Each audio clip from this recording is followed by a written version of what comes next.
Today's top story is easily one of the most incredible true stories I have ever heard. But before we get into today's stories, if you're a fan of the strange, dark, and mysterious delivered in story format, then you've come to the right channel because that's all we do, and we upload 3, 4, even 5 times every week. So if that's of interest to you, please secretly follow the like button into a grocery store and then ram the back of their heels with your cart. Also, please subscribe to our channel and turn on all notifications so you don't miss any of our weekly uploads. All right, let's get into today's stories.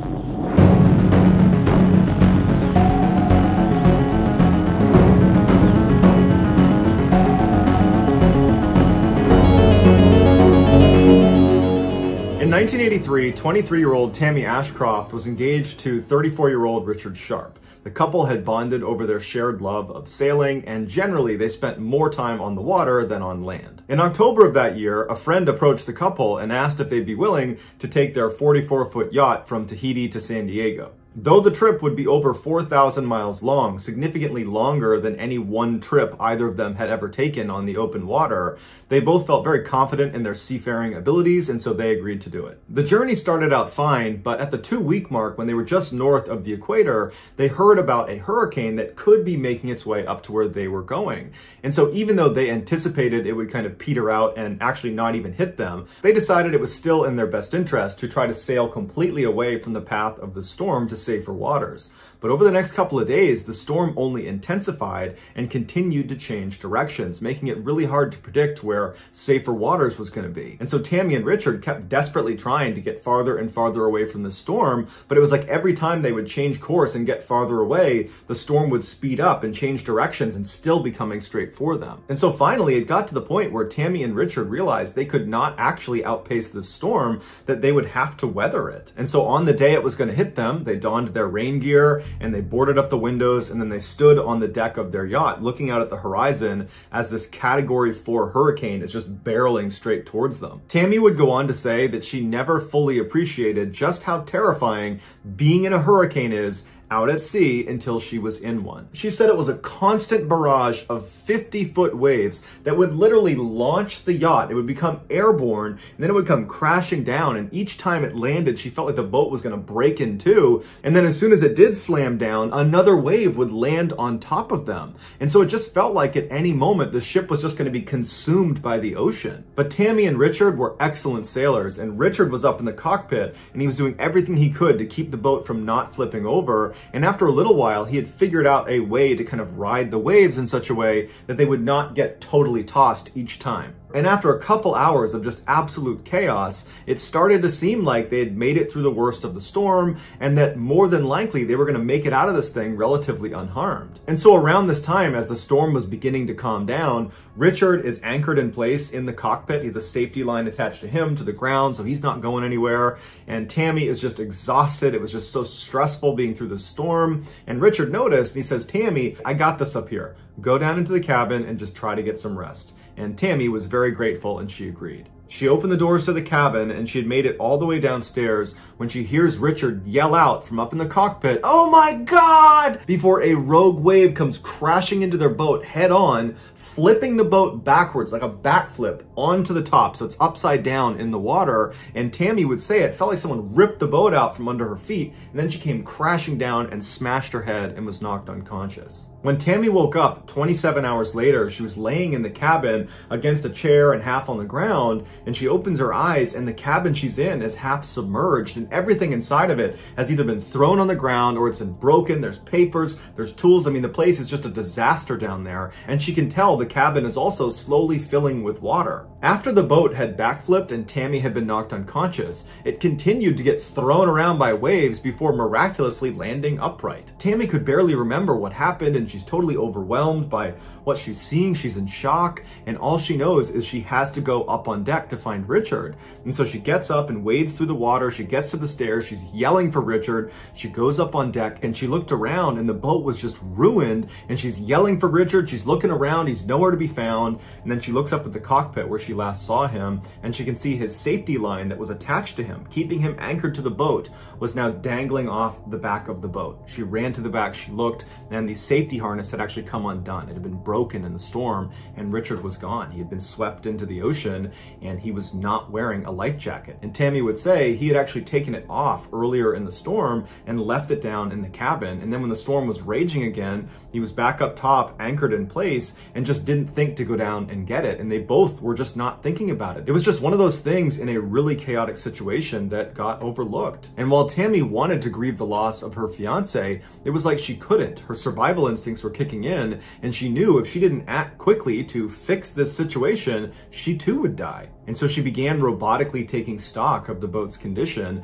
and she saw the masts had broken clean off, the sails were now dragging in the water, the engine, the radio, the electronic navigation system, the emergency position indicator device, all of it was ruined. And so all alone in the middle of the ocean with nothing in sight, no ships, no land, no anything, on a ruined ship that is gradually sinking, after finding out your fiance has been swept out to his death in the middle of a storm, Tammy managed to stay composed, and she built a makeshift sail and began sailing the ship, and she also began slowly pumping the water out of the cabin. She went back into the cabin and she discovered some of the almanacs were still in there, and she discovered there was a current that she thought she could get to, and so using just a sextant and a watch, she manually navigated this broken down ship using this makeshift sail into this current, and then for 41 days she survived on canned food and peanut butter, and she sailed 1,500 miles to Hawaii. And the whole time she's thinking to herself, if my calculations are off,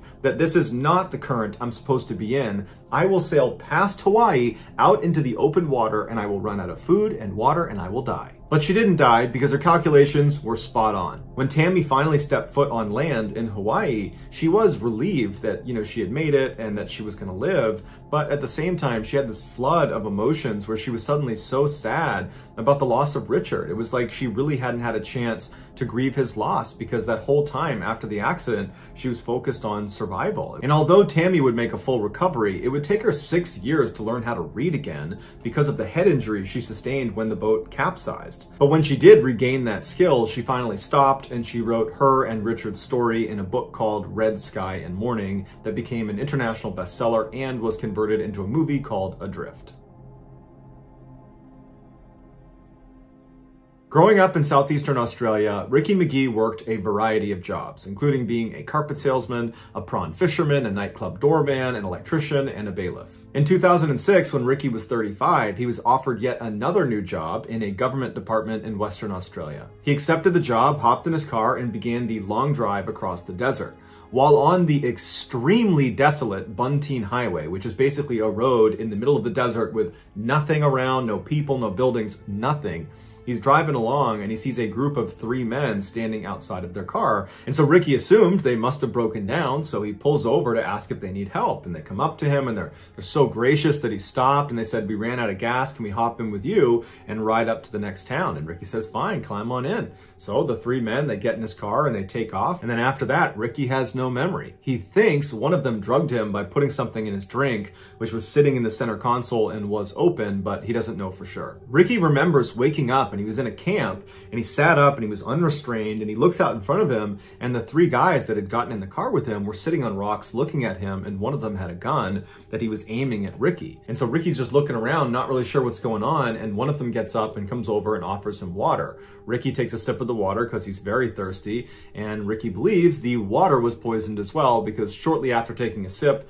he passed out again. When Ricky regained consciousness a second time, he couldn't move. It was dark and he felt something tugging at his skin, and as he's laying there, he realizes there is black plastic right over his face. He's been buried. And then he realizes there is a dingo that is standing on his chest that has tugged the plastic away from his face because the dog is trying to take a bite out of Ricky, but the dog is the one that saved his life by creating an air pocket in the plastic. Ricky screamed at the dog panicked and leapt out of the hole and ran away, and Ricky was able to work his finger up to this hole and pull it all the way open and push himself out of the plastic, and he realized there wasn't much dirt or rocks that had been placed over him. They probably thought he would just suffocate, in the middle of the desert and no one's gonna find him anyways. But here he is. And so he stands up in his grave and he looks around and there's no sign of the three men. His car is gone. He realizes they also took all of his clothing, even his shoes. He's got no food. He's got no water. He's in the middle of the desert. There's no roads. There's no people. There's no buildings. There's nothing. At this point, confusion overtook Ricky because he just could not make sense of what had just happened to him. Who were these three people? Why'd they attack him? Did they just want to steal his car? Were they prepared to kill him to take his car? He couldn't understand it. And so there was some shade behind a little bush and he sat down in the shade and he just sat there for several hours thinking, what am I gonna do? But not being one to let pessimism crowd his psyche, Ricky decides if he's gonna survive, he needs to get up and get moving. After 10 days of just wandering through the desert and seeing nobody, he came across this fairly large water hole and he decided, you know what, I have a better chance of surviving if I just wait here until someone comes and rescues me than if I just keep walking through the desert where I'm bound to just eventually die. And so he makes a makeshift shelter next to this water hole and he begins to wait. After almost a week of being at the spot, Ricky had still not had a single thing to eat since this whole ordeal began. And so he's sitting there, his stomach is in knots, he's in so much pain, he's starving. And just then a lizard happened to run across in front of him, and without even thinking, he just reached out and grabbed it and took a bite out of it. And it was like all of a sudden this primal side of him was unleashed, and suddenly he had no issues eating anything that moved in the desert. For weeks, Ricky stayed at this spot, drinking from the water hole and eating lizards, frogs, leeches, snakes, grasshoppers, caterpillars, basically anything that moved anywhere in the desert, he would chase it down and he would eat it. In fact, he developed an affinity for certain frogs over others, and he said in terms of eating leeches that they were okay, but you needed to eat them really, really quickly, otherwise they would attach to the insides of your mouth. Ricky also ate plants, but he would even say he had no idea what was harmful and what was okay to eat. He just ate what tasted good and got really lucky. But as much as Ricky was eating, it wasn't enough. He was slowly losing his battle with the desert and he was starving to death. And so Ricky believed he didn't have enough time to just continue to wait at this particular spot. He needed to go out and find help. And so he left that water hole and began stumbling through the desert all over again. But he was so weak, he only lasted for a couple of days before he found another water hole and he stopped there and he built yet another shelter, this time believing it would become his tomb. Over the next couple of days, wild dogs began coming to his camp and circling his camp. It was like they knew he was about to die soon, or they at least knew he was weak enough they could probably overpower him soon. At night, Ricky had to barricade the door of his shelter because the dogs would get aggressive and they'd come up to the door and try to paw their way inside. On the 70th day of his ordeal, Ricky believed he was probably within a day or two of passing away, and so he put a cross on the outside of his shelter, believing that would be his tomb, and at least this way someone might notice it and find his body, and then hopefully let his family know what happened to him. But on the 71st day, when Ricky happened to be standing outside of his shelter, two ranch hands happened to be way off the road in the outback and were looking in his direction, and they saw him. And when they went over to him, they said he looked like a walking skeleton, and Ricky practically collapsed as soon as he saw help had finally arrived. The ranch hands evacuated Ricky from the desert and brought him to a hospital where he weighed less than 100 pounds. At the beginning of his ordeal, he weighed over 230 pounds. Despite filing a report with the police about the three men who attacked him, they were never caught. Ricky checked himself out of the hospital after 6 days and made a full recovery. He ended up writing a book about his experience, and he now works construction in Dubai. By 1985, the remote and extremely dangerous west face of the Ciula Grande in the Peruvian Andes was still unclimbed. But in 1985, two very ambitious climbers, 25-year-old Joe Simpson and 21-year-old Simon Yates, decided they were going to be the first to conquer it. And by all accounts, they seemed up for the job, having already conquered numerous difficult Scottish ice cliffs, as well as a number of large mountain faces in the Alps. So in early June of that year, the pair flew to Peru and they arrived at the base camp that was nearest to the Ciula Grande, but it was still 5 miles away, so they couldn't actually see what they were going to be climbing yet. On June 5th, when the weather was good enough, the pair left camp and worked their way around the huge lake, across the glacier, to the base of this cliff they're about to climb, and when they saw it for the first time, they couldn't believe how steep and dangerous it looked. But over the next 3 days, they managed to make it up this cliff despite a blizzard hitting them halfway through, and they reached the summit. To them, this was a crowning achievement. They had done it. They had written their names in the history books. But in reality, the thing that people would remember them for was not for reaching the top of Ciula Grande. It was for what happened when they started going down. Because of how steep this mountain was, and because of the blizzard that was not going away, it was actually getting worse, the descent was going to be much more challenging than the ascent. So shortly after 10 a.m. on June 8th, Joe and Simon left the summit and began very carefully making their way down the mountain. At 11 a.m., disaster struck when Joe lost his footing and fell to the bottom of an ice cliff and shattered his leg. Initially, they both assumed this was a death sentence for Joe, because there's no way he can actually climb down the mountain now, and certainly Simon can't actually carry him down the mountain. They were so high up, and it's so steep, there's just no way. But Simon wanted to at least try to save his friend, so he climbed down to him, he gave him some mild painkillers that he had, and then he attached his rope to Joe, and then Simon anchored himself in the snow, and he began lowering Joe down the mountain, all 300 feet of his rope, and when he would stop, Joe at the other end would anchor himself in the snow with his ice picks, and then Simon would climb down to Joe and he'd repeat the process over and over and over again, lowering Joe 300 feet at a time. This went on for hours and hours and hours, just backbreaking work for Simon, and Joe, meanwhile, is in excruciating pain from his broken leg. And to make matters worse, the storm had gotten so bad that the visibility between Simon and Joe was zero. So as Simon is lowering Joe, he can't see what he's lowering Joe onto, but they had no other choice. That was the only way they could get him down. And so at 5 p.m. that night, Simon accidentally lowers Joe over a cliff. And Joe, as soon as he's hanging off the edge, all of his weight is on the rope, and suddenly the rope is flying out of Simon's hands, and he manages to self-arrest and stop him from careening over the edge. But now, Simon is the only thing holding Joe from tumbling to his death. And Simon is being slowly drugged down the mountain. He can't anchor himself in. And so they're in the middle of this inhospitable environment. In the middle of the night, a storm is raging. It's freezing cold. They can't communicate with each other. They can't hear each other or see each other. And Simon is just hoping that Joe is going to be able to grab onto something and kind of take his weight off the rope. Otherwise, this is going to end badly for both of them. But unfortunately, the cliff was at an angle, so Joe was dangling off of it and he couldn't touch the wall. He had nothing to grab onto. He was just dangling in the air. And so as Simon tries to move the rope to try to signal to Joe to take your weight off the rope, Joe is trying to climb up the rope, but his hands are starting to get frostbit. He's weak, he's in pain, he can't do anything about it. So for the next 2.5 hours, Simon is desperately trying to regain an anchor in the snow, but every second that goes by, he's getting pulled farther and farther and farther down the mountain. He can't see how close he is to the edge. He knows he's getting close. And so finally at 7:30 p.m. with no other option, he pulls out a knife and he cuts the rope. As soon as the rope was cut, Simon fell backwards. He was safe. Nothing was pulling him off the cliff any longer, but he knew he had just sent Joe to his death.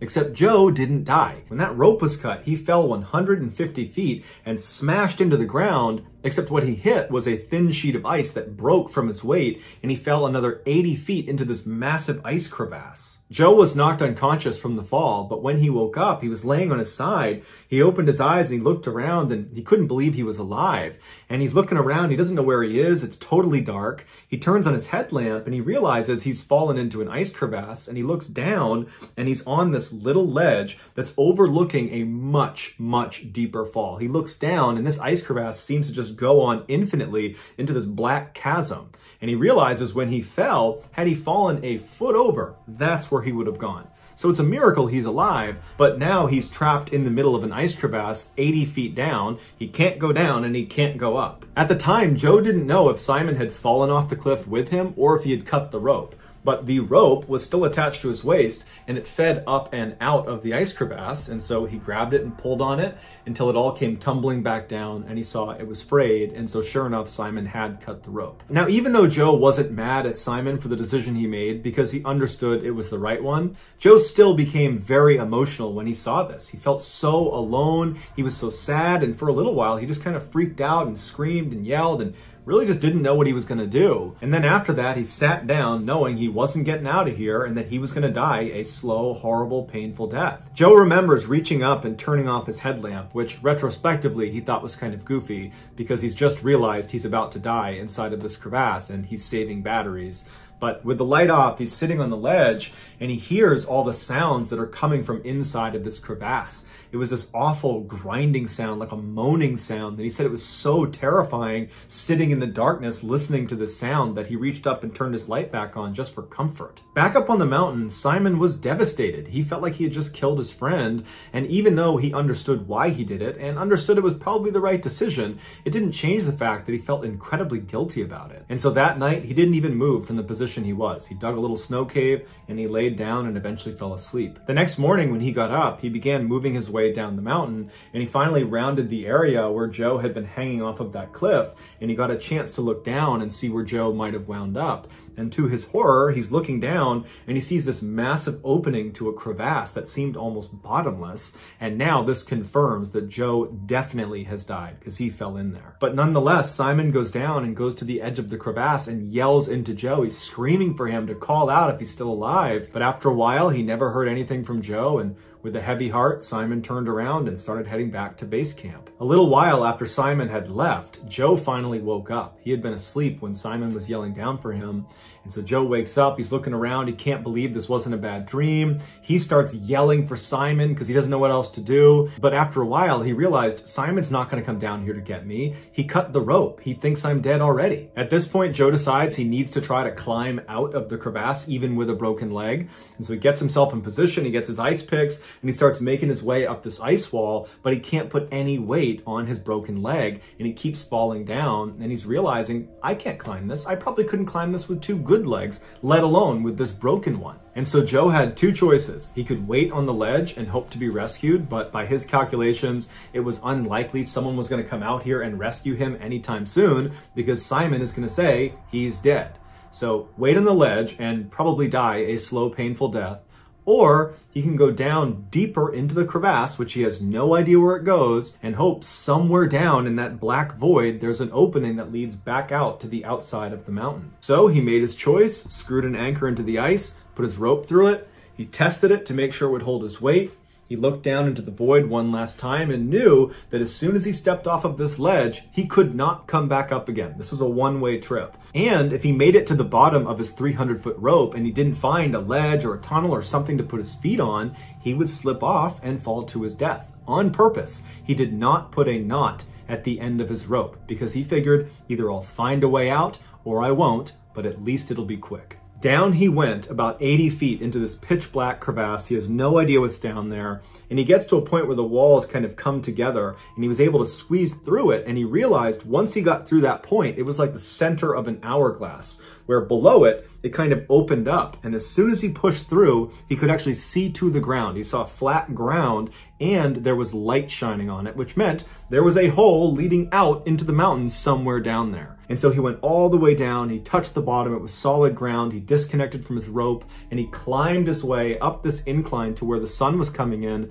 which was this hole that led right back out onto the mountain. And sure enough, he crawled out and tumbled out, and the sun is shining on him, and he remembers just laying on the mountain, looking at the sun and laughing. He couldn't believe it. But after the initial relief of not dying wore off, he realized he was not out of the woods yet. He still needed to climb down the rest of the mountain, and there wasn't that much left to climb. He was towards the bottom and it wasn't that steep. But after that, he would need to navigate 5 miles back to base camp. But over several delirious, painful, miserable days, he managed to crawl all the way back to base camp, and he got there right as Simon was packing up the tent and getting ready to leave. He could not believe he saw Joe alive. Joe said Simon just swore. He just endlessly swore. He was cussing. He couldn't even speak. He didn't understand. It was like he was looking at a ghost. But after that kind of crazy initial interaction, Simon just gave Joe a big hug, and Joe and Simon just cried and held each other. Joe underwent 6 surgical operations to repair the damage done to his leg, and doctors would tell him that you're never going to climb again and you're probably going to struggle with walking for the rest of your life. But after 2 years of intense rehabilitation, Joe was not only walking just fine, he was mountain climbing. As for Simon, he managed to leave the mountain without any serious physical injury, but he carried with him an enormous sense of guilt that he still carries today. Joe consistently says Simon made the right decision. In every interview he does, he always makes sure to say, Simon is not at fault. It was an impossible situation. He made the right call. Joe wrote a book about the experience called Touching the Void, and it sold millions of copies worldwide and has since been adapted into a major motion picture. As for Joe and Simon, apparently they've drifted apart over the years, but they still consider each other friends. So that's going to do it, guys. If you found the secret in today's episode, let us know in the comments what it is and where you found it. If you're the first to do that, we'll pin you at the top of the comments section. If you enjoyed today's video and you haven't done this already, please secretly follow the like button into a grocery store and then ram the back of their heels with your grocery cart. Also, please subscribe to our channel and turn on all notifications so you don't miss any of our weekly 3, 4, even 5 video uploads. If you want to get in touch with me, you can direct message me on Instagram or on Twitter. My username for both platforms is the same. It's JohnBallin416. I also have a ton of content over on TikTok where my username is Mr. Ballin. If you have a story suggestion, please submit it to our subreddit just called Mr. Ballin. It's linked in the description below. So whether I see you on Twitter, Instagram, TikTok, Reddit, YouTube, or some combination, just know that I really appreciate your support. And until next time, that's going to do it. See ya.